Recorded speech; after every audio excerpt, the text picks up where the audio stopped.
Hey guys, Thad Shoemaker, Shoemaker Guitar Works. How's it going? So today I've got the first layer here on the top of this guitar and I need to mix up some more dye. So this is more of a darker amber. It was amber and brown that I mixed together to get that darker color in the tiger eye or in the maple.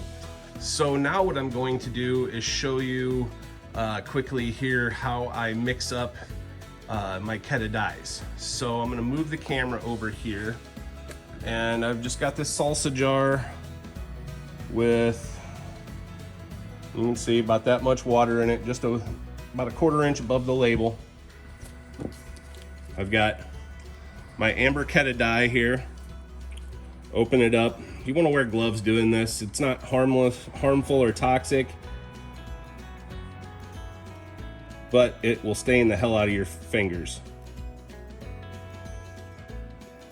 11, 12, 13, 14, 15, 16, 17, 18, 19, 20, 21, 22, 23, 24, 25. So put 25 drops of the dye in there.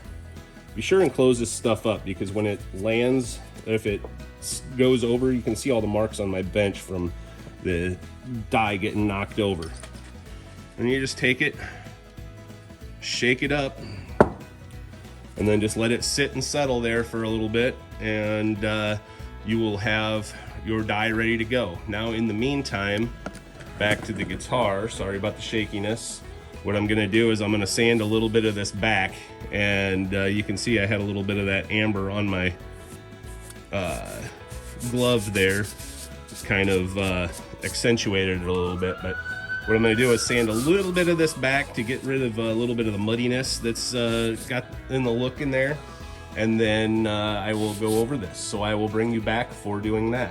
All right, so I've got it sanded off, and now I'm gonna take my vacuum here and just get as much of that sanding dust off of this thing as I can so it does not mix back in with the dye.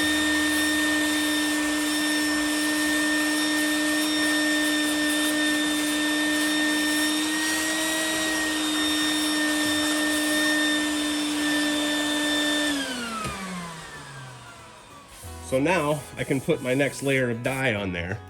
And so I'll bring you back for that in a second. All right, so back here on the bench, I always set myself up with, this is a wet towel, this is a dry towel, and then this is the one I'm going to be using for the dye. So this dye, I use water to do it. So it's kind of like playing with watercolors. Sometimes you might have to wipe a little bit off, sometimes you might have to add a little bit of wetness to move the stuff around, whatever, but that's how it works. So I'm going to set the camera down again and open up my dyes here. I'm going to move the dry and the wet for right this moment.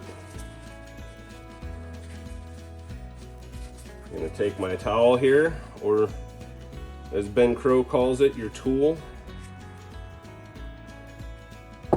And I may have to add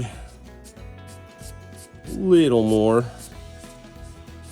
dye to it, but I don't think so, because look at that.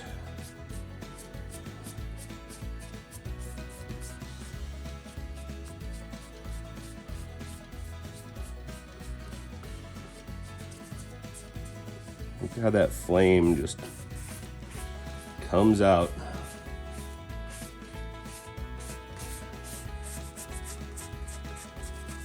So right here we had a dark spot, and it wouldn't come out with the sanding, so that's when you use the wet rag.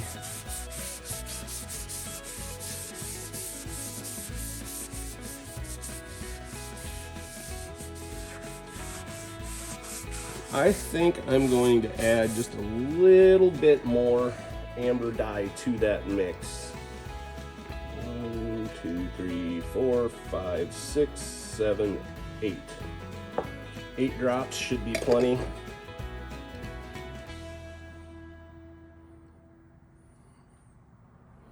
Mix her up.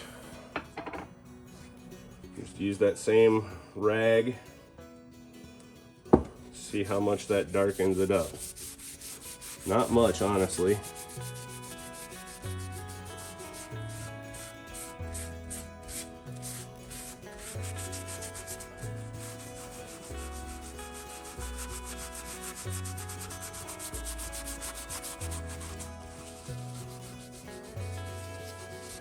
Another thing you can do if you want to darken it up, and this isn't my preferred method of doing this, but I will show you here.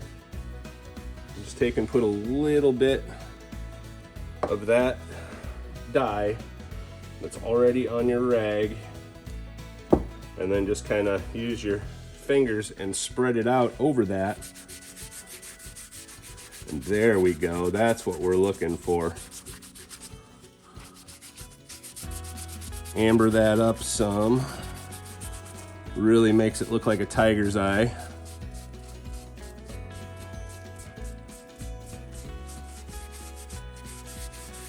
The flame over here on this side is really dense, and the flame over here kind of fades off.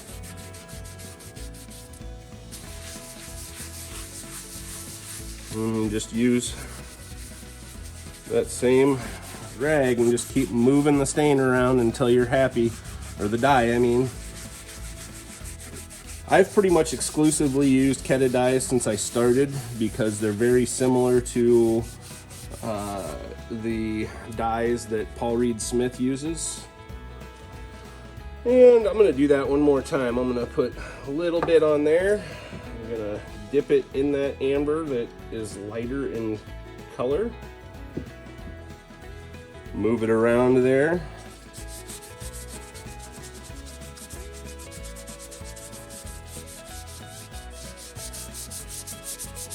As you can see, it really comes to life.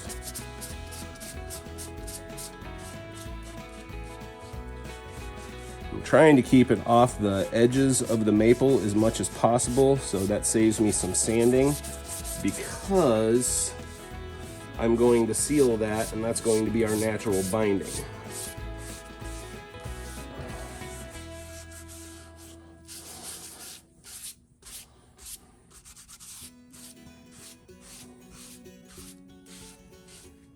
Now I've got this brown.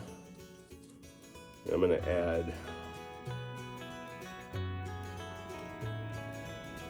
1 drop. Dip it back in there. And that's going to darken it up a little bit. But then I'm going to move that color around by flipping the rag over.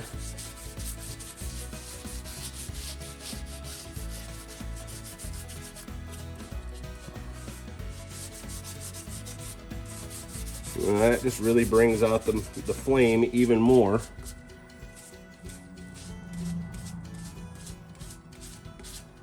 Trying to get the less dense side to show up a little more.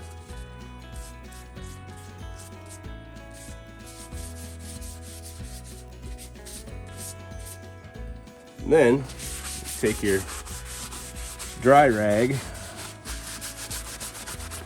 see how much you're actually pulling off of there.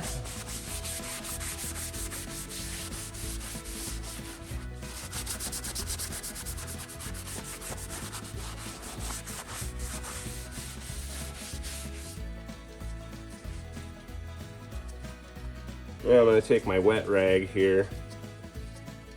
I'm going to dip it in that amber again. I'm going to go over this one more time.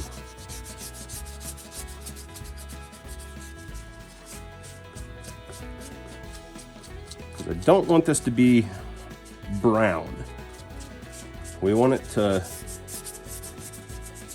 have the amber on the heartwood part and the flame be the brown, like the eye of the tiger.